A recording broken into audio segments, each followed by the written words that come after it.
Boa tarde a todos. Bem-vindos ao nosso webinário para a Nova Educação com o professor José Pacheco.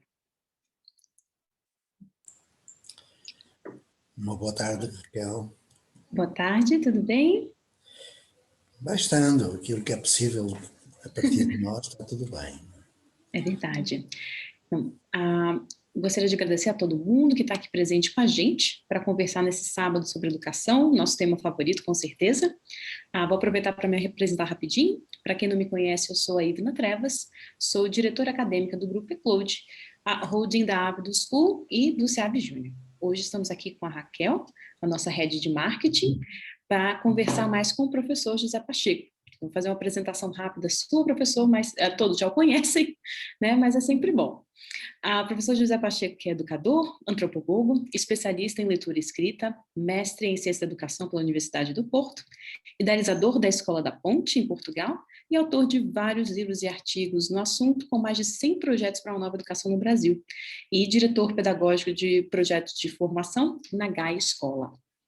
Então, primeiramente, boa tarde, professor. É muito bom tê-lo aqui conosco. Boa tarde, Ivna. Boa tarde, Raquel. Boa tarde, quem nos está a escutar. Espero que seja útil este encontro. E eu parto sempre de perguntas, não sei se haverá alguém que queira fazer alguma pergunta desde já. Também sei dissertar, palestrar, mas eu prefiro escutar a pergunta. Não sei se haverá por aí alguma. Se houver, nós começaremos a dialogar. Já temos algumas perguntas aqui, né? Algumas pessoas mandaram perguntas antes do encontro, no nosso Multimeter, e ao longo de toda a sessão, os participantes são convidados a perguntar, né? Porque, como o professor fala, a gente vem aqui para conversar, a gente vem aqui para responder perguntas, se não tem nada para a gente descobrir junto, não tem sentido, não é mesmo? Então, no canal Q&A, também no chat, ao longo de toda a sessão, vocês podem enviar perguntas que a gente vai aqui fazendo para o professor ao vivo. Enquanto isso, a Raquel já tem algumas ali no Multimeter que vão ser as primeiras para a gente começar. Isso, então já vou começar trazendo aqui uma primeira. Desculpa, a gente está aqui no mesmo lugar, tá? De vez em quando vai trazer um eco.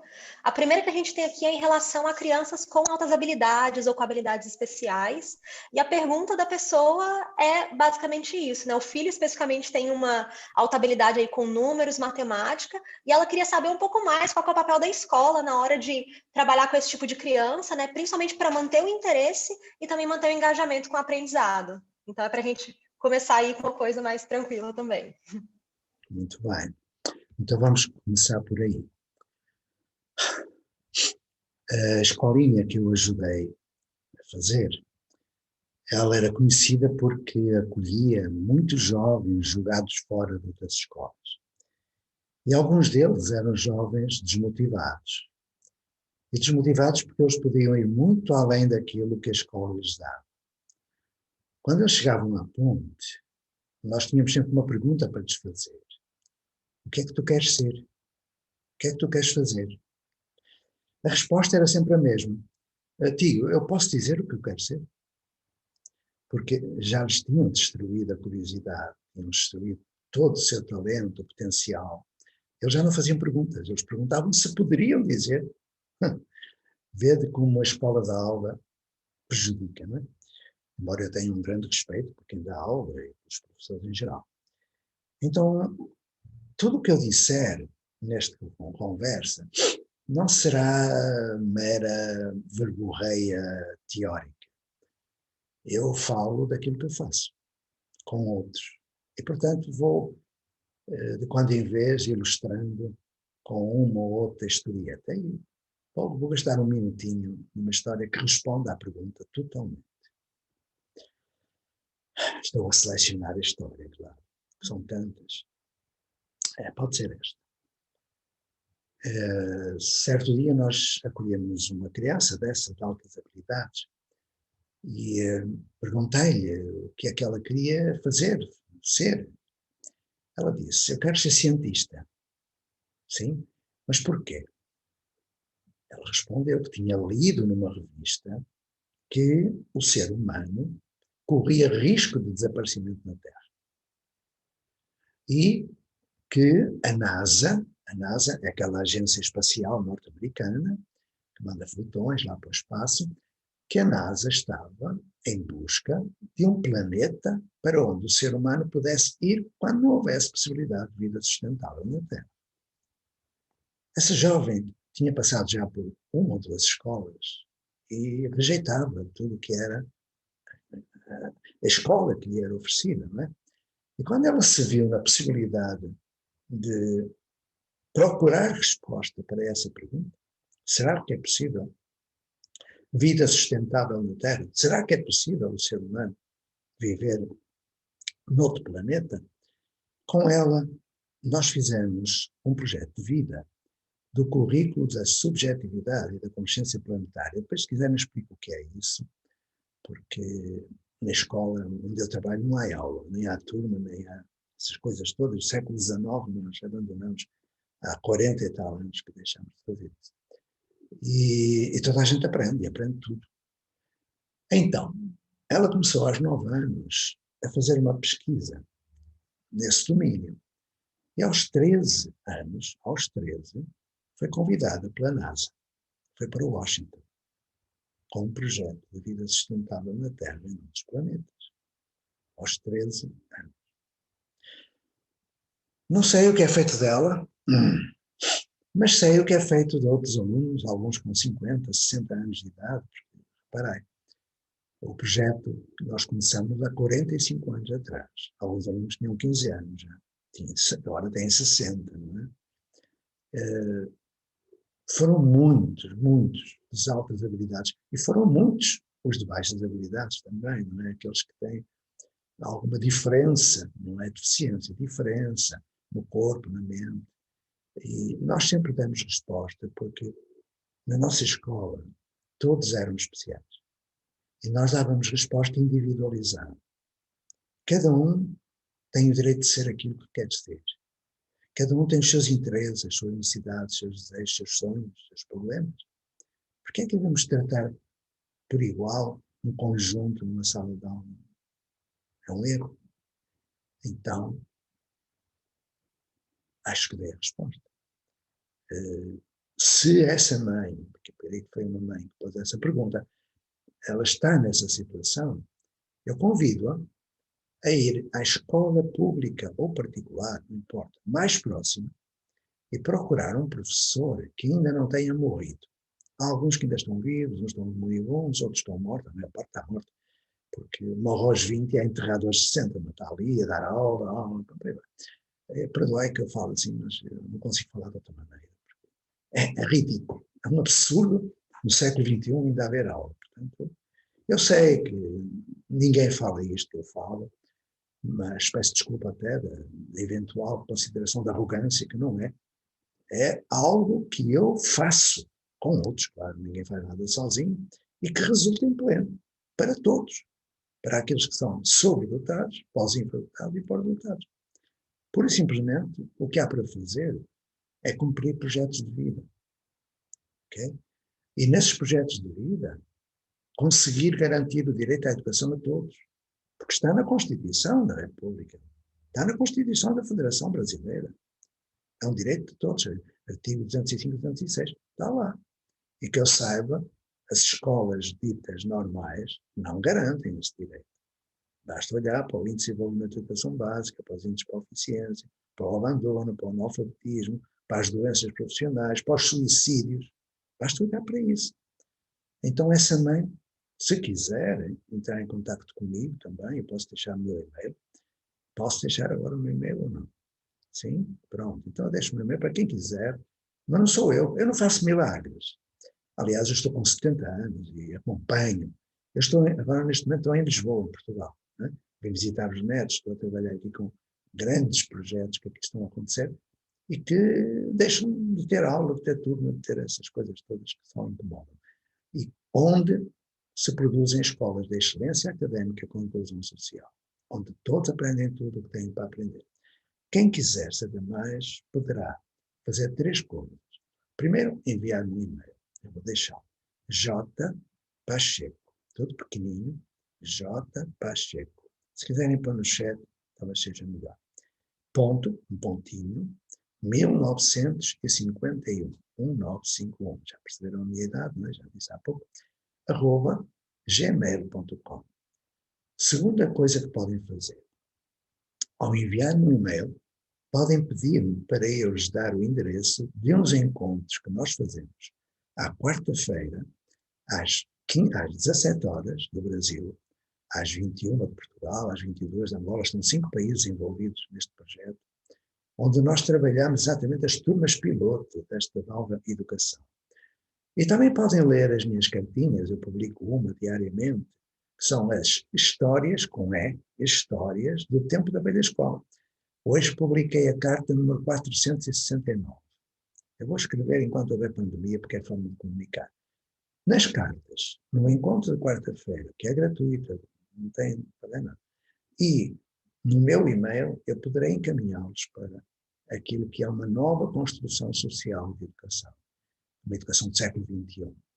Que há um tempo atrás, está para acrescentar um pormenor. Há um tempo atrás, um senador brasileiro, eu trabalho muito, eu ajudo as pessoas, quando elas me pedem, eu vou à Câmara, vou ao Senado, enfim, acho que a vida existe para servir, e eu sirvo quem quer que seja, político ou não político. E esse senador pediu-me, eu fui para a casa dele, e ele disse-me que ia para a Unesco, isto foi em janeiro do ano passado, antes da pandemia aparecer, que ia para a Unesco trabalhar com o meu amigo António Novoa, que é um grande português, um grande educador, num projeto. Eu perguntei, qual é o projeto? É a educação do futuro. Eu disse, meu amigo, eu ando há mais de 50 anos a ouvir falar de educação do futuro, e o futuro nunca mais chega. Eu quero uma educação do futuro no presente, eu não quero ouvir falar de educação do futuro. O futuro nunca mais chega. Ando há 50, pelo menos que eu conheço, há mais de 50 anos que eu ouço falar de educação do futuro. Nunca mais chega. Então, eu vivo a educação do futuro no presente desde há 45 anos. E compete-me partilhar aquilo que eu, com outros, produzi. E que é essa educação do século XXI, essa tal educação lírica do futuro, está aí. Agora, não está com ensinos híbridos e aulas invertidas, outras coisas que não servem para nada. É uma educação do século XXI que se chama comunidade de aprendizagem. E não é essa comunidade que está para aí financiada por uma empresa, não é nada disso. É mesmo comunidade, onde as pessoas, as comunidades e o mundo aprendem no seu ritmo, dentro da sua cultura e blá, blá, blá. Não vou falar mais. Venha outra pergunta. Professor, eu vou, antes de continuar com as perguntas das famílias, eu queria fazer uma pergunta das nossas educadoras e que é minha também, né? Já há algum tempo eu estou gestora, mas eu sou professora do final da educação infantil e início do fundamental, ali a faixa dos 5 e 6 anos, e eu queria saber mais de como a gente pode fomentar esses interesses particulares dos alunos e os próprios, o que eles têm curiosidade para aprender, e essa ideia original ali dos projetos de vida, quando eles ainda são pré-letrados e não conseguiriam, portanto, às vezes fazer pesquisas mais complexas sozinhos. Bem, vamos lá. Na educação infantil, como no fundamental, como no médio, como no superior, como no inferior, que deve ter um inferior, um superior, que deve ter um inferior. Em todos os segmentos em que está dividido o sistema de ensinagem, nós poderemos fazer aprendizagem sem segmentações. Isto é, por exemplo, as crianças entre os 0 e os 6 anos, eles interagem com os avós, por exemplo, permanentemente. Porque até aos 4 anos de idade é necessário que eles tenham esse contacto, que não haja essa ruptura intergeracional. Eles trabalham, dado que não dominam ainda os códigos, não é? Formais, eles trabalham com aquilo que eu chamo ícones, portanto, uma linguagem iconográfica. Eles fazem planejamento num quadro de dupla entrada, onde põem na vertical o relógio, não é digital, é analógico, eles percebem onde estão os ponteirinhos e na horizontal colocam as atividades. Por exemplo, se vão ouvir contar uma história, a atividade pode ser representada por um livrinho. Se vão fazer pintura, um pincel. Se vão fazer recorte, uma tesourinha. Se vão fazer operações lógico-matemática, um quadrozinho com uns números e tal. Então, eles conseguem fazer planejamento desde muito cedo, porque um professor não pode planejar a aula. Um professor tem que ajudar o outro a planejar-se, a saber gerir a sua vida, a saber gerir o curso, a saber gerir o tempo, a saber gerir o espaço, a saber estar em equipe, a saber Percebem? Que saiba dirigir a sua vida, a planejar a sua vida. Porque se o professor vai planejar a vida do outro, impede o outro de se planejar. E depois temos o quê? Bonsais humanos, inadimplentes e tudo mais que nós temos por aí, infelizmente, não é? Sem senso crítico, que acreditam nas fake news e por aí vai. Então é isso. Enquanto eles não dominam, mas repara, nas escolas onde eu trabalho, qualquer criança aprende a ler entre os 3 e os 4 anos. Eu ensinei a ler uma criança com 2 anos e 5 meses. Eu sei que os meus amigos da escola de Waldorf vão me matar, mas não me importa, não me importa. Eles dizem que só após o 1º de setembro e a mudança de dentição é que isso é tudo uma história que o Rudolf Steiner contava há mais de 100 anos. Nós não estamos nesse tempo. Nós precisamos de descongelar o Steiner. Precisamos atualizar a proposta de Steiner. Eu sei que eles ficam zangados comigo quando eu digo isto. Uma vez não. Atenção, eu ajudei a fazer as primeiras escolas de Waldorf em Portugal, na década de 60. E tenho uma grande consideração pela antroposofia, pelo Steiner e pelos professores da Waldorf. Se eu não tivesse uma escola como eu tenho, eu colocaria os meus filhos numa escola de Waldorf. Lógico. Mas tenho um grande distanciamento crítico em relação àquilo que se faz. Porque não se atualizou tudo isso. E não é só o Steiner.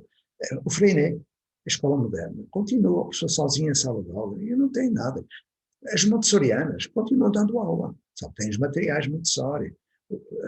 Bom, então o que é preciso hoje é perceber que nós não estamos como há 100 anos, ok? E tentar atualizar. Se isso for feito, não precisam de mim para nada, está feito. Mas para já, o que eu sugiro é que se procure professores que não tenham morrido e a partir daí tudo é possível.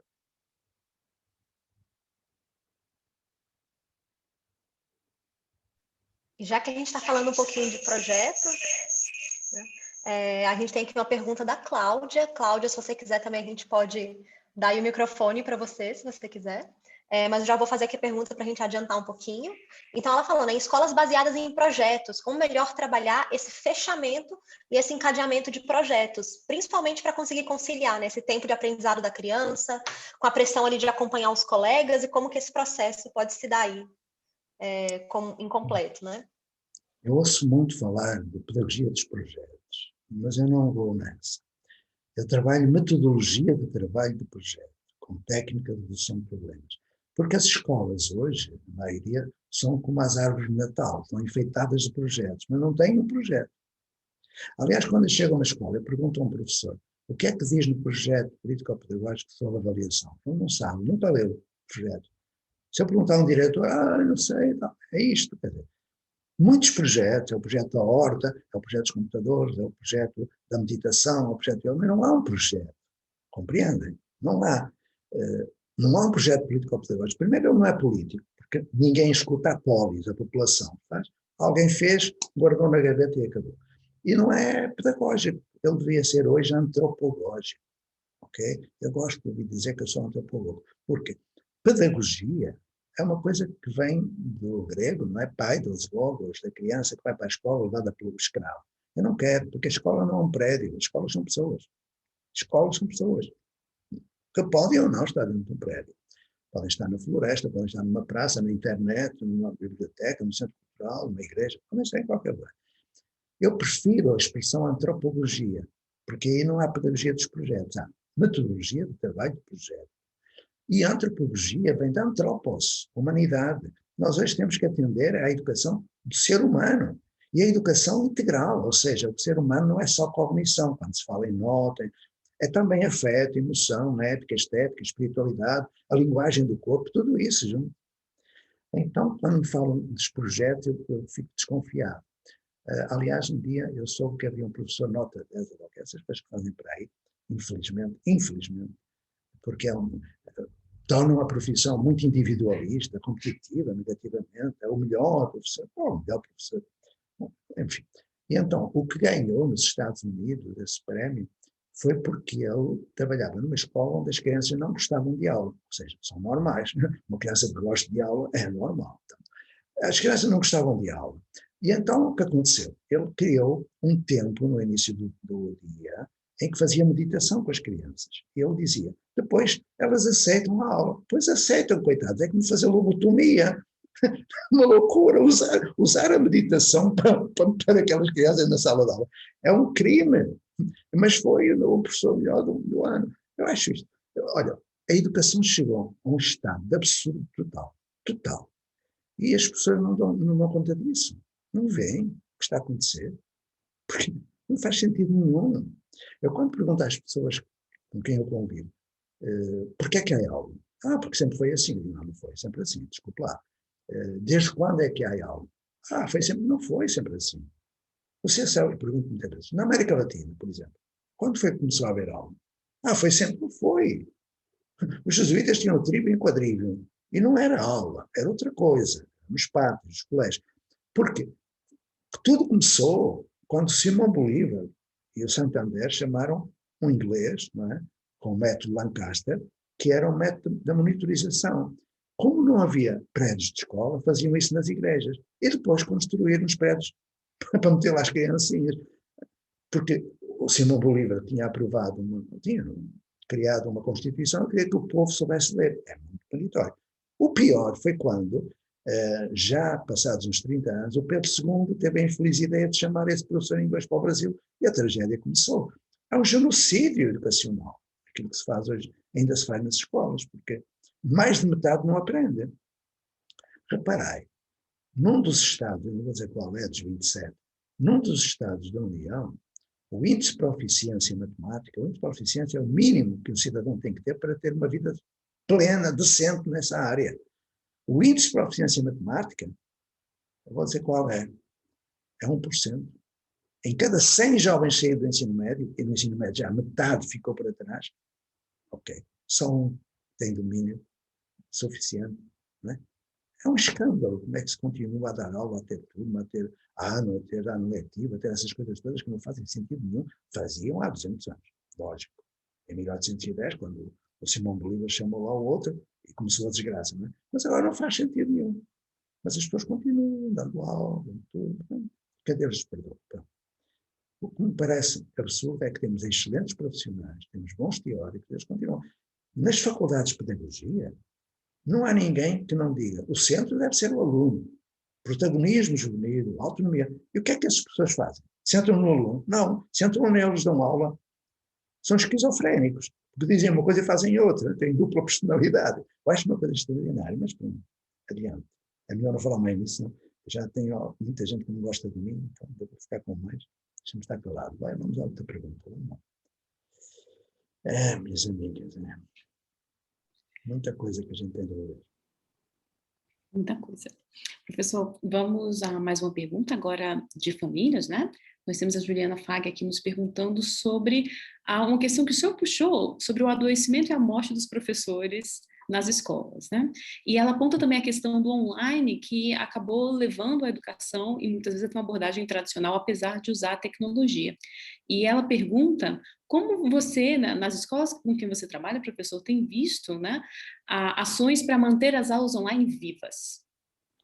Nós não mantemos as aulas online vivas, nós matamos as aulas online. Porque a aula presencial online são tão inúteis umas quantas outras. Não se aprende nada numa aula. Eu vou repetir. Numa aula, nada de útil se aprende. Quando eu dizia isto há 50 anos, você é jovem, você é utópica. Agora sou velho, sou utópico, lógico. Só que agora eu mostro que é possível sem aula aprender. E com aula não se aprende. Quando alguém me diz, mas eu aprendo tudo numa aula, não aprendo, não.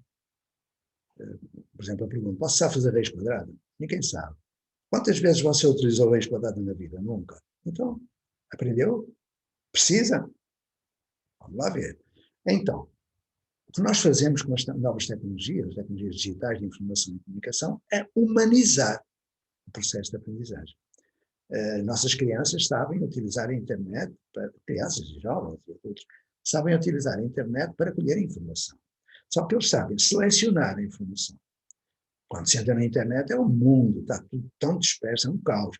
Eles têm de aprender, ou seja, metacognição, pensar sobre pensar. Eles entram na internet já armados de algo que lhes permite selecionar a informação que precisam. Depois, analisam essa informação, senso crítico. Depois, criticam a própria informação. Depois, procuram outra informação, outra fonte. E ao encontrar outra fonte, eles comparam diferentes informações. E ao comparar, eles avaliam a informação. ao avaliar, eles sintetizam em palavras suas e comunicam. E isso chama-se evidência de aprendizagem, que depois se pode colocar no portfólio digital de aprendizagem. Ou seja, há todo um processo de descoberta que o professor acompanha, porque o professor nas minhas escolas não faz aula, não dá aula é inútil. Acompanha, produz roteiros de estudo, a partir de necessidades e questões do próprio, da comunidade, do mundo, e acompanha. Nós temos alunos, já há pouco referi, com 13 anos, que fazem a universidade aos 13, não é?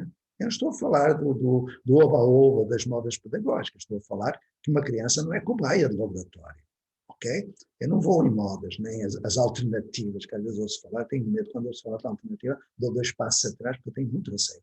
Porque há muita gente que pensa que a criancinha faz o que quer e tal, aquela coisa. Não, a criança não faz o que quer, a criança quer aquilo que faz, porque atribui significado àquilo que estuda. Ok? Que é o primeiro princípio geral da aprendizagem, do Vygotsky, do Luria e do Brunner, né? Que a aprendizagem seja significativa. Então, para nós, aulas online ou aulas presenciais não perdem tempo, não perdemos tempo com isso. O que nós fazemos na internet é algo que eu posso contar uma historinha, ou não, que responde. Porque, reparem, quando eu começo a falar de uma teoria, é muito chato. Eu falo de prática com teoria, não há prática sem teoria. Cá vai. No mês de março do ano passado, houve um dia em que eu recebi mais de uma centena de WhatsApps, mais de 2 centenas de e-mails, foi uma coisa louca, foi um dia, eu não estava a entender nada, aí eu comecei a dar resposta. Qual era o problema? Eram professores que estavam angustiados. Porque professores são conscientes, são responsáveis, eles preocupam-se com os alunos.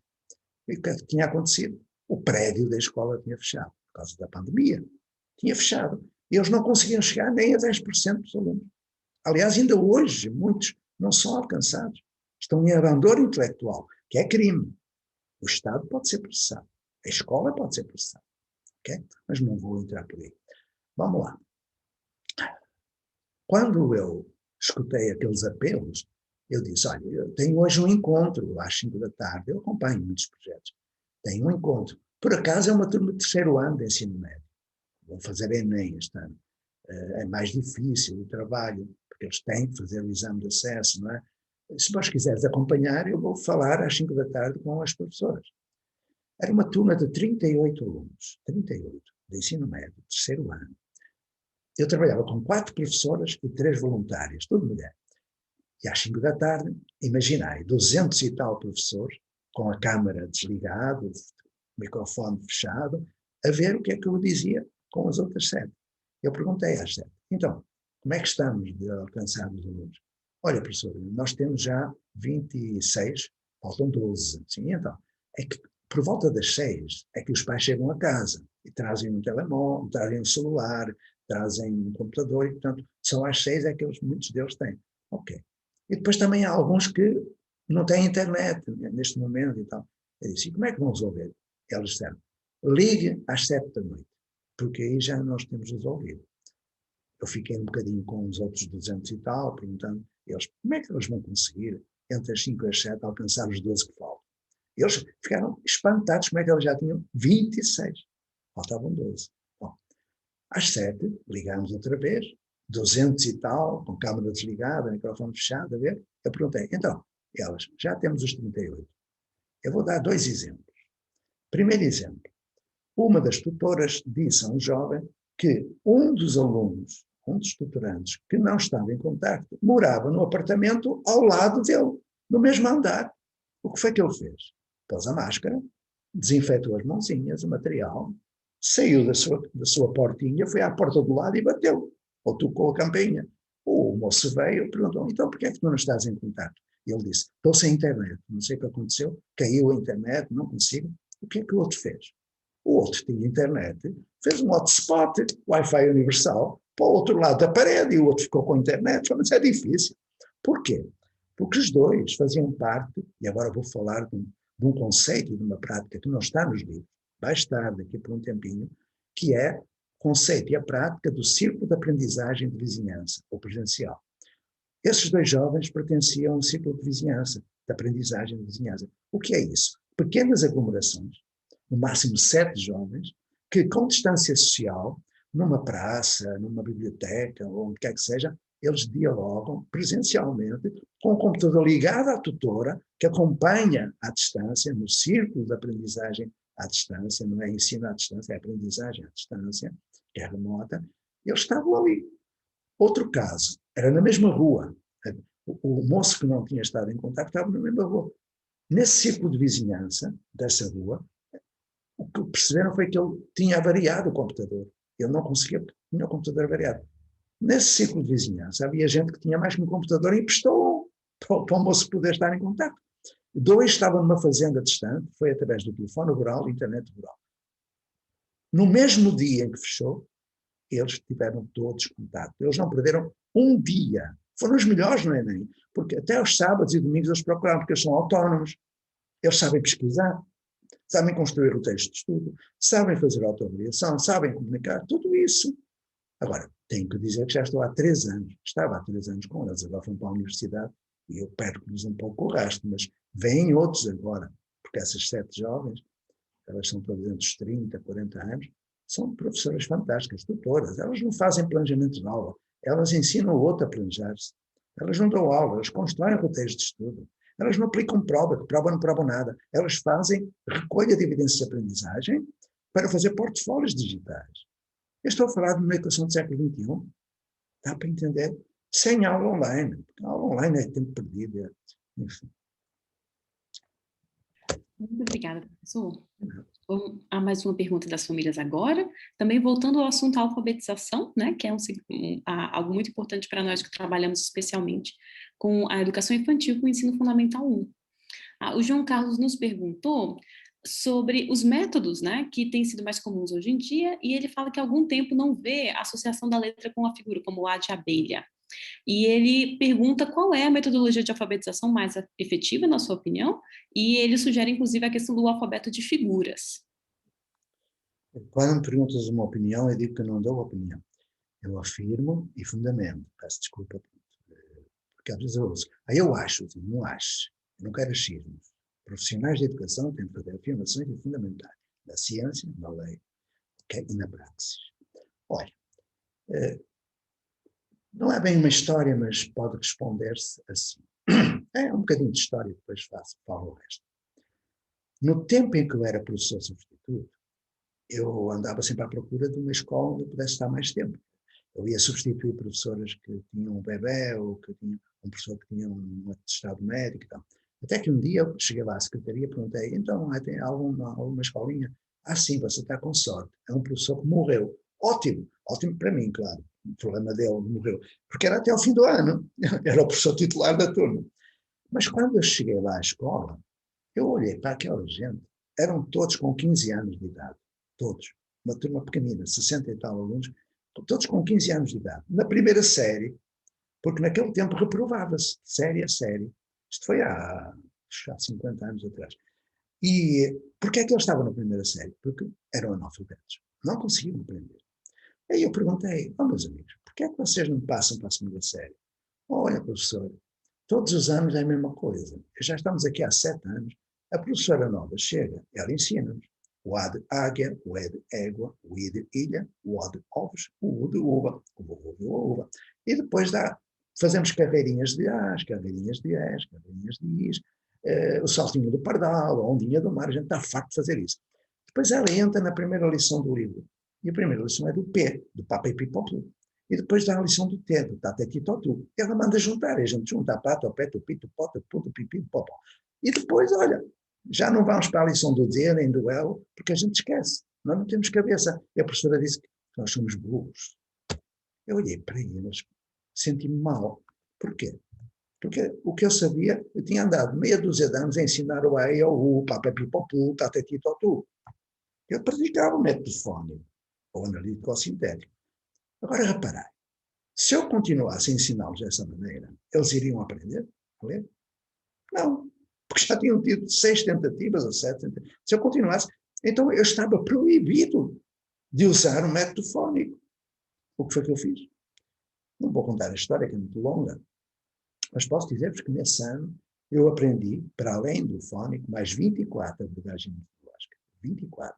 o Maisonneuve, Jean Kelly, Chantal Desmailly, o método natural de leitura, o método global de palavras, o método global de contos, o método global de frases. Aprendi os fononímicos, fonossintéticos, são muitos, os sílabos, quilabinis, o tu já leu, o tijolou, o método de 28 palavras, as palavras geradores. Aprendi métodos de 25 que eu sei.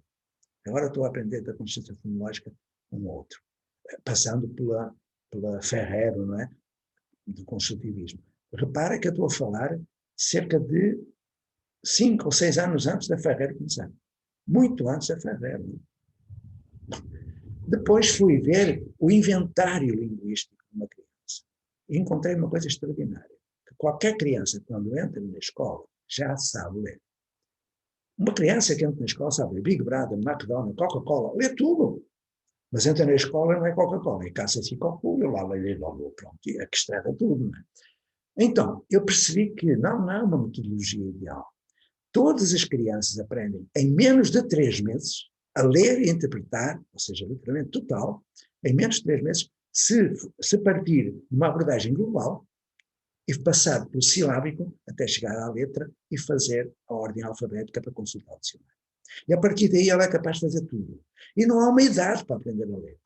Eu ensinei uma criança de 2 anos e 5 meses, brincando com ela, com velcro, colocando etiquetas nos objetos, brincando com dominó, de figuras, tal, brincava com ela, ela aprendeu. Só que depois disse à mãe, põe-na a brincar, que eu não quero monstrinhos aos 2 anos e 5 meses. Bom, essa criança agora tem 54 anos de idade, é professor universitário, é um mocinho, muito amigo meu. E ela às vezes lembra-se. Eu não se lembrava que eu tinha ensinado aos 2 anos e 5 meses, a mãe é que lhe falou, porque eu não se lembrava. Mas ele, quando foi para a escola, para o jardim de infância, na altura, que não havia praticamente, mas a mãe conseguiu, aos 4 anos ficava tudo espantado que eu lia tudo. Bom, mas olha, não há uma idade para aprender a ler. Uma vez fui a uma apresentação de um programa que é Plano de Alfabetização da Idade Certa, acho que é isso, uma coisa assim. E eu perguntei qual é a idade certa. E houve uma pessoa que me disse, aos 6 anos, aos 6 anos até 31 de março, sim. Olha, e se o aluno fizer aulas no dia 1 de abril, já não pode aprender a alfabetização? Se não nasce até o dia 31, vai ter que esperar um ano. Muito disparado, não é? Aliás, a pergunta é quem foi o Gélio que fez essa lei, porque não há uma idade para aprender a ler. Estava lá o Gélio, por acaso estava, e agora uma grande amiga minha lá no Ministério. Mas pronto. Olha, eu ensinei a ler um velhinho de 92 anos. Ele veio ter comigo, olha, queria aprender, mas porquê? Quando eles querem aprender, pergunto porquê? Ele disse, olha, eu sou testemunha de Jeová. E lá no culto, o pastor lê os livros sagrados, mas eu acho que ele anda a inventar, que não tem nada daquilo lá no livro. Eu quero saber ler, que é para ver se ele está a dizer tudo certinho. O que é que eu faço? Naquele tempo, as noções desse tempo, gravei uma cassete, eram umas coisas assim retangulares, um gravador, gravei o quê? O primeiro capítulo da Bíblia, o Gênesis, no princípio era o verbo da palavra. Dei-lhe a cassete, dei-lhe o texto, ele ia ouvindo, ia seguindo, aprendeu a ler rapidamente. E depois foi ver se o pastor falava a verdade ou não, né? Ensinei a ler uma senhora de 32 anos, veio ter comigo, pessoa, ensina-me a ler e tal. Porquê? É o meu marido que chega muito tarde da casa. O que é que tem a ver com o seu marido? Não, é que ele tem os papéis no bolso do paletó. Se eu soubesse ler, eu tirava a limpo, quando desconfiada. Desconfiada, sim, porque ele chega à tarde e está a trabalhar. Chega-me a 1, 2 da manhã, como é que é? Assim, pronto, então, traga-me o papel. Ela trouxe. Eu disse, então, ele nem vai dar conta, são tantos. Ela aprendeu a ler, em 2 meses separou-se no 3º mês, claro, porque a leitura é emancipatória, não é? Então ela percebeu que o outro era galinha, mandou embora. Então, o que eu quero dizer é que qualquer pessoa aprende a ler, inclusivamente aqueles casos especiais de 2021, spina bífida, autismo e tudo mais, aprendem em menos de 3 meses. É preciso haver especialistas em alfabetização linguística. Assim como deve haver especialistas em alfabetização lógico-matemática. Assim como deve haver especialistas em alfabetização socioemocional. E por aí vai. Enquanto as escolas brasileiras não tiverem esses especialistas, vamos continuar a ter estas taxas de analfabetismo que temos, que são horrorosas, não é? Então, eu fiz-me a alfabetizador linguístico, especialista, não sei o que posso dizer, porque eu não poderia continuar a trabalhar o fónico, porque eles não iriam aprender. Portanto, foi bom. Nesse ano, eles fizeram os 4 anos de ensino básico, na altura, fundamental, que na altura era obrigatório. Ok? Fizeram, porque aprenderam todos a ler. Enfim, mais perguntas. Vamos lá. Temos a pergunta agora da Rayana Nonato, que acompanha bastante o senhor e está muito ligada na questão da educação 5.0, e ela gostaria de saber mais sobre o paradigma da comunicação, né? O que é o paradigma, se a gente deve quebrá-lo e como quebrá-lo. Muito bem. Olha, o paradigma da comunicação é um paradigma cultural. Quando nós pensamos nas escolas que ainda dão aula, nós assistimos ao paradigma da instrução, né? Em que se pressupõe que o saber está no professor. Quando a Escola da Ponte, há 45 anos, foi a primeira no mundo, foi a Ponte. A primeira da educação de infância foi a Reggio Emilia, lógico, em 66. Já muito atrasada, porque a Montessori foi em 1907, a Escola do Bambini. O Dewey, em 1905. No Brasil, o Eurípides Barçanufo foi em 1907, em Sacramento. Portanto, foi muito atraso. 10 anos depois, em 76, foi a Escola da Ponte. Nós passamos o centro do professor para o centro do aluno. O que é isso? Paradigma da aprendizagem. O centro é o sujeito da aprendizagem, não é o objeto a quem o professor informa. Não é? Eu, quando vim para o Brasil, eu tinha 30 anos de Escola da Ponte. Eu era um vaidoso. Maravilha e tal, as pessoas iam lá, milhares de visitantes, teses de doutorado e tal. Eu, quando cheguei, eu comecei a ler os teóricos brasileiros e levei um susto. Porque o centro não é a criança. O centro não é a criança. O centro não é o indivíduo. O centro é a relação. Olhai para o que diz Laura de Oliveira Lima no seu livro Escola para a Comunidade. Olhai o que diz Paulo Freire quando diz que aprendemos uns com os outros mediatizados pelo mundo, ou seja, na intersubjetividade. Olhai para o que diz Vygotsky. Olhai o L'Oreal e o Antero Bakhtin. Olhai tudo isso. Olhai o Seymour Papert. Olhai o Siemens e o Castells. Olhai a autopoiese do Humberto Maturana, que faleceu há uns dias atrás. Olhai o Edgar Morin com a teoria da complexidade. Então, quando eu caí em mim e comecei a ler Agostinho da Silva, Milton Santos, Florestan Fernandes, eu levei um susto, porque eu tinha dado 30 anos a fazer besteira. O centro não é o aluno, o centro é a relação. Porque onde não há vínculo, não há aprendizagem.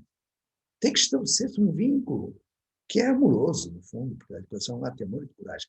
Então, eu comecei a ler os autores da teoria da comunicação e percebi que se existe uma escola ideal, é aquela que contempla as três dimensões, os três paradigmas. Porque não vamos jogar fora todo o paradigma da instrução. Há coisas importantes. Há aula.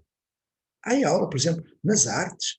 Quando o discípulo está pronto, o mestre surge. Se uma pessoa quer aprender a tocar piano, vai ter que ter um mestre, vai ter que ter aula de piano. Eu não sou louco. Então, a aprendizagem, com certeza. Os projetos de vida, que cada um, né, a individualização vai produzindo. Mas também perceber que aprende-se no contexto da comunidade. Aprende-se com e não para. Não se educa para a cidadania, educamos na cidadania.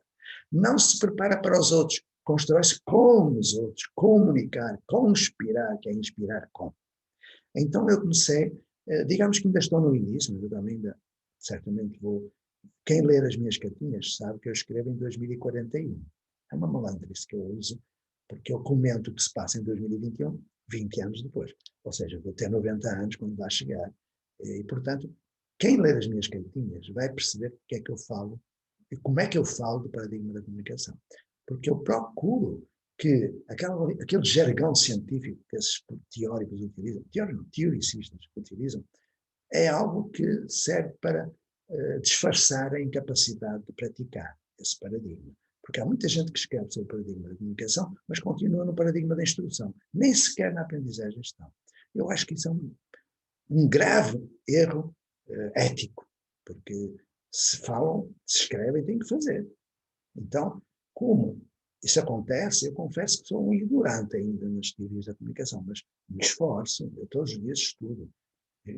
Eu descubro, todos os dias descubro novos autores dos paradigmas da comunicação. Eles repetem-se uns aos outros, uma coisa pouca, porque ainda não há uma praxis, não há uma prática. Mas agora começa a haver, há bocadinho falei, círculos de aprendizagem de vizinhança. É uma das estruturas. Círculo de aprendizagem à distância, outra estrutura. E depois poderei falar-vos dos roteiros de comunicação em comunidade, na subjetividade, na consciência planetária, outras.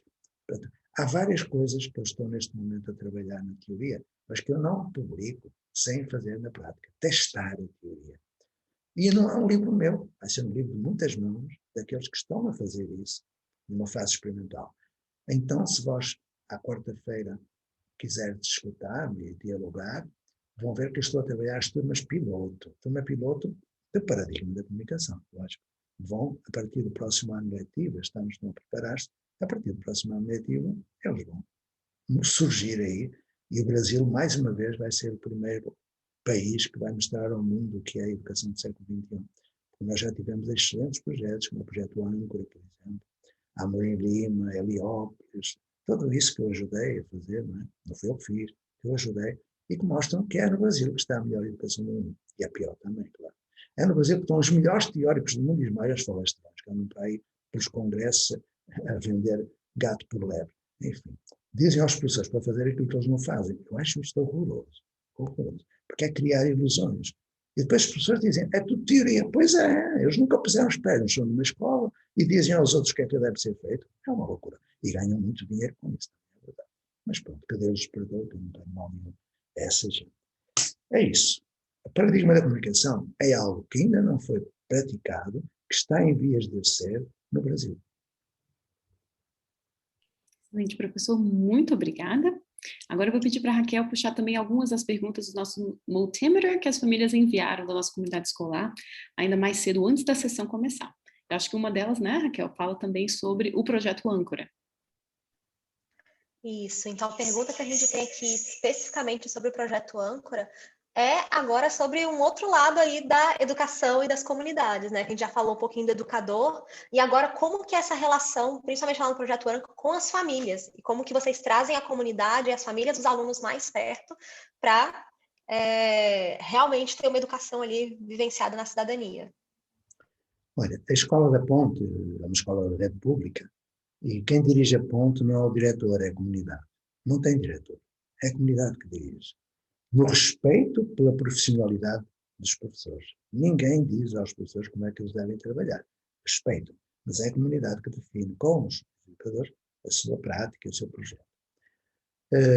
Quanto ao projeto Âncora e outros projetos que eu tenho acompanhado, as famílias envolvem-se totalmente. Mas nós não levamos a família para a escola, nem a escola para a comunidade. A escola não é o prédio, as escolas são as pessoas. Ou seja, a escola grega, ela é uma ágora de encontro da comunidade. E as crianças não precisam de ir para dentro do prédio, podem ir quando for preciso, quando não puderem aprender em outros lugares. Então nós aprendemos em qualquer lugar, na floresta, na praça, em todo lugar, desde que tenhamos um projeto. Mas posso dizer-vos que no caso do projeto Âncora foram mais longe. Houve professores que prescindiram das suas casas e foram viver dentro das favelas, porque o projeto Âncora ficava entre 3 favelas. Foram viver, partilhar as dificuldades das pessoas. Isso foi a primeira vez que eu saiba, porque professores de escolas ficam junto da favela. Primeiro, não passam pela favela. Segundo, nunca lá vão. E nem sabem o que mais existe. Nós não. Nós fizemos um trato com os nossos evangélicos que estão lá, com a terceira linha do traficante, essas coisas todas que lá estão, porque nas favelas há gente muito boa. Não há só milícias, há gente maravilhosa, autónoma, solidária. Eu recebi muitas lições de solidariedade ali dentro, de autonomia. Claro que são pessoas que vivem muito mal, muito dificilmente, mas são dignas. Se nós pensarmos numa escola com o perfil da América do Sul ou do Brasil, nós temos que pensar que elas têm que ter 4 grandes orientações. A primeira é aquela que tem a ver com a comunidade. E isso vem dos quilombos, que dizem que, como o provérbio africano, que é preciso uma tribo inteira para educar uma criança. Depois vem das comunidades indígenas. Quem for ver os pataxós, os tupiniquins ou os xavante, como eu tive a oportunidade de viver uns tempos com essa gente, é fantástico o modo como eles educam. Eles educam a comunidade. Se formos depois ver tudo o que é tecnologia social, que vem através dos japoneses, dos italianos, dos alemães, dos portugueses, né? Então aí, juntando tudo isso, nós temos uma escola de comunidade. Nós temos uma educação do século XXI. É só fazer. Agora, não podemos estar a fazer, porque todo o regulamento da lei é um regulamento feito à medida de instrucionismo. Aula, turma, aquelas tretas todas que aí estão. Eu lembro-me quando fomos fazer o projeto do âncora, nós enviamos a proposta, não, o projeto para a Secretaria de Estado, e a resposta foi que não podia ser, porque não tinha aula, não tinha turma, não tinha... Eu fui fazer uma reunião com eles, ao fim de 5 minutos já lá aprovado. Porque eu perguntei, porquê é que tem de ter aula? Ninguém me respondeu, acabou. Não, mas nós temos o DGAI, tem que pôr lá a matéria, mas não temos aula. Façam outro DGAI para nós, porque esse não nos serve, não é? Quando alguém me diz, a minha diretora diz que eu tenho de dar aula, com todo o respeito, pergunta à diretora porquê é que tens de dar aula. Não há resposta. Mas está na lei. Qual lei? Não está. Na lei não está. Que eu saiba, eu conheço a lei de diretriz e base, não está. Então, turma, o que é isso? Ano letivo, porquê? Porquê é que se interrompe em dezembro e volta a funcionar em fevereiro? Será que a inteligência para de funcionar em dezembro e volta a funcionar em fevereiro? Ficam ali hibernados. É uma coisa louca. Olha, é um absurdo. Esta escola que nós vamos pedir é um absurdo, é ridículo. É preciso que os professores se assumam na sua dignidade, fundamentem aquilo que fazem, seja lá o que for, até podem dar aula, eu também dou, quando é preciso, mas que façam uma educação do século XXI, valha-me Deus, que deixem lá essas tretas da educação cívica, ou não sei o que, militar, e as aulas, o homeschooling, não serve para nada. E eu posso falar à vontade, porque eu fui o primeiro a fazer homeschooling em Portugal, antes até de haver a lei para fazer. O homeschooling é uma linha de fuga. E só pode ir para o homeschooling quem pode, quem tem dinheiro para ter a filha em casa e ter alguém para acompanhar. A escola pública, e atenção, para mim a escola pública é isto, é aquela que todos acolhem, a cada um dá direito à educação, seja de iniciativa federal, municipal, estadual ou particular. Eu conheço escolas particulares que eu acompanho que são escolas públicas, porque garantem o direito à educação a todos. Então eu não tenho prioridades, não sou radical nesse aspecto, não. E tenho grandes amigos, são donos de escolas particulares, que fazem um excelente trabalho. O que é preciso é encontrar esse tal professor que me tem morrido, criar uma turma piloto, que é o nosso cavalo de Troia dentro da escola, e ao final de algum tempo toda a escola adere, toda. Eu tenho essa experiência em milhares de escolas, centenas de milhares de escolas. Estamos terminando, não é? Aqui são 19h52, aí são 15h52, não é? Aqui são mais 4 horas. Estamos terminando mesmo, mas a gente ainda tem, acho que uma pergunta que pode ser uma conclusão interessante. Eu vou aproveitar e juntar com outra pergunta, professor, que é das nossas educadoras também. Assim o senhor consegue concluir conosco, né, respondendo às famílias e à nossa equipe, que está muito feliz em poder aprender com o senhor hoje. Então, uma das mães pergunta sobre como lidar com as notas baixas do filho.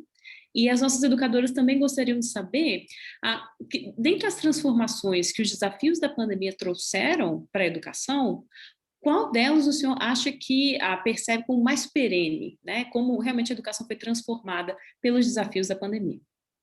Muito bem. Olha, como lidar com as notas baixas tem 2 caminhos. O primeiro, devolver a autoestima ao filho. Mostrar-lhe que a nota baixa não diz absolutamente nada. E pôr a escola no Ministério Público. Porque aquilo que está, eu falo sério, né? Aquilo que está na lei é que a avaliação, eu vou ler o que está na lei, deve ser formativa, contínua e sistemática. Uma prova não é formativa, é excludente, ela é seletiva. Não é contínua, é periódica. Não é sistemática, porque incide numa parte da matéria, numa disciplina, o que é que seja. Ou seja, as escolas que têm prova e dão nota estão fora da lei. Totalmente fora da lei. Totalmente. Para além de que, quando eu pergunto a um professor, mas como é que você dá nota? Eu faço 3 provas, somo, divido por 3. Não pode fazer isso. Porquê? Porque a notação da prova está numa escala intervalar, de variável contínua. A nota de pauta, de 1 a 10, ela está numa escala ordinal, de variável discreta. Para se fazer essa transposição, não, mas eu também dou nota para a criatividade. Eu pergunto, onde é que estão os testes da criatividade? Que eu saiba, você faz teste de matemática, onde é que está a criatividade? E mais, você desenvolveu a criatividade no aluno? Como é que pode ir medir aquilo que não fez? Autonomia. Autonomia, dando aula? Não, desculpe. O que você desenvolve é a heteronímia, que é o contrário da autonomia. Isso é falsidade ideológica. Diz que vai desenvolver autonomia, mas no PPP escrito é autonomia e tal, mas não ao contrário. Então, há todo um imbróglio que eu não me canso de denunciar. Portanto, se tiver nota baixa, a nota baixa deve ser do professor e da escola, não é do aluno. Porque a avaliação feita por... E depois há outra coisa. Dizer, teve uma avaliação negativa. Avaliação é uma coisa, classificação é outra. A nota é classificação, não é avaliação. Vamos lá ver se a gente se entende. Se um dia quiserem falar sobre avaliação, eu falarei convosco sobre portfólios digitais e evidências de aprendizagem, que é a avaliação que está na lei. Não é? Essa avaliação da nota é uma pena é que os professores realmente não têm culpa, porque é a formação de professores que os vai formatando. E eu acho uma coisa horrorosa, como é que a formação continua a ser aquela que é, que, que põe os professores a dar nota e a aplicar a prova. Para quê? A prova é um dos instrumentos de avaliação mais falíveis que há. Garantir a fidelidade e a validade de um item é uma coisa complicadíssima. Bom, nem vou entrar por aí, porque eu fiz docimologia, a ciência dos testes. Portanto, sei que uma prova é um instrumento como qualquer outro. Eu, às vezes aplico também, mas para a aferição. E aplico a chamada prova de itens propostos pelos alunos. São eles que propõem para todos aqueles itens e respondem. Pronto. Mas o resto, já não me lembro qual era a pergunta do restante, mas pronto. Quando se vai para velho, a gente fala de uma coisa e esquece a outra, a segunda. Mas também não interessa. Olha, vou-me despedir contando uma historinha. Pode ser? Ou não? Então está bem. Vamos lá ver qual é a historinha de hoje. Pode ser esta. Nós temos estado a falar de nota, temos estado a falar de classificação, de prova, temos estado a falar de cognição. Mas a aprendizagem existe e acontece onde há um vínculo amoroso, a emoção. E muitas vezes chegavam os alunos completamente destruídos na sua autonomia, na sua autoestima até. Viam-se negativamente, e viam os outros negativamente, porque eles nem próprios se reconheciam, e então não reconheciam a existência do outro. Havia ali. Então um dia chegou, entre muitos, chegou um moço chamado Nelson, e nessa manhã, quando as crianças foram à mochilinha para comer, a comida tinha desaparecido. Foi uma limpeza geral. Toda a gente percebeu que foi o Nelson, não é? Aí eu passo pelo Nelson, dou-lhe um abraço, ele rejeitou o abraço, podemos conversar. Eu fui lá um cantinho, ele tinha sido expulso da escola. E eu disse, então Nelson, vamos conversar. E ele disse, fui eu que roubei, foi. E agora? Disse, pronto, está bom, não quero saber se tu roubaste ou não, mas porquê é que tu fizeste isso? É que eu sou o filho mais velho de uma família de 8 filhos, a minha mãe é prostituta, não é? E não tem dinheiro para nos dar de comer, nós passamos muito mal. Não? Eu disse, é só isso. Pronto. Como os pais, as famílias é que dirigem a escola, eu passei a palavra e eles resolveram o problema daquela família. Mas o problema não era da fome, nem era da fome do conhecimento, era do reconhecimento que o outro existe, é do vínculo que a gente tem de criar. E então, durante umas semanas, aquele Nelson foi mudando a tal ponto que um dia eu vejo subir a rampinha da escola e ele vinha com a camiseta cheia de pingas de sangue. Eu disse, o que aconteceu, Nelson? O que é isto? Não, professor, não foi isso. Mas o que é que foi? Foi esta noite, a minha irmã mais pequenina, ela tem meio aninho, ela gritou. Eu disse, e então? E então, como a minha mãe não paga a energia elétrica, nós não temos luz em casa. Só de manhã, com o sol, é que vamos ver. E o que foi? Foram os ratos. Os ratos comeram uma orelha da minha irmã. Eu disse, foi. Eu apanhei os bocadinhos da orelha, dei à minha mãe, ela foi para o hospital para cozer. Eu disse, foi. Por isso é que eu fiquei cheio de pingas de sangue, sabes? Como é que tu tens cabeça para vir para a escola depois de uma coisa dessas? Ele deu um sorriso, abraçou-me, encostou a cabeça à minha cabeça e disse, sabes, professor, quando eu vim para cá eu era o diabo, porque eu não me dava bem com as pessoas, mas aqui é diferente, sabes? Eu vou-te dizer, a minha vida é um inferno. Mas olha, eu venho para a escola, porque quando eu venho para o caminho, eu sinto dentro de mim uma coisa, olha, parece mesmo alegria, professor. O que eu sinto parece mesmo alegria. Dá para entender? Então, que ficais alegres, que fiqueis felizes, eu ficarei disponível quando quiserem para voltar a conversar convosco. Peço desculpa se disse alguma coisa que possa ser, enfim, indelicado, e namastê, gratidão à Edna e à Raquel e àqueles que tiveram paciência para me escutar. Ficar em paz, proteger-vos da Covid, são 16 horas e eu gostei que vós tivesseis cumprido os horários. Parabéns e até breve. Logo, professor, muito obrigada pela sua presença aqui, muito obrigada pela nossa comunidade escolar que conseguiu discutir sobre a nova educação conosco. Agradeço a todos e vou passar a palavra agora para a Raquel. Então, mais uma vez, né, agradeço todo mundo que participou aqui, agradeço você, professor José Pacheco, sabe que a gente adora conversar com você, esperamos também que a gente tenha outras oportunidades para se falar mais. Então é isso, pessoal, muito obrigada e um bom final de semana para todo mundo. Para todos também.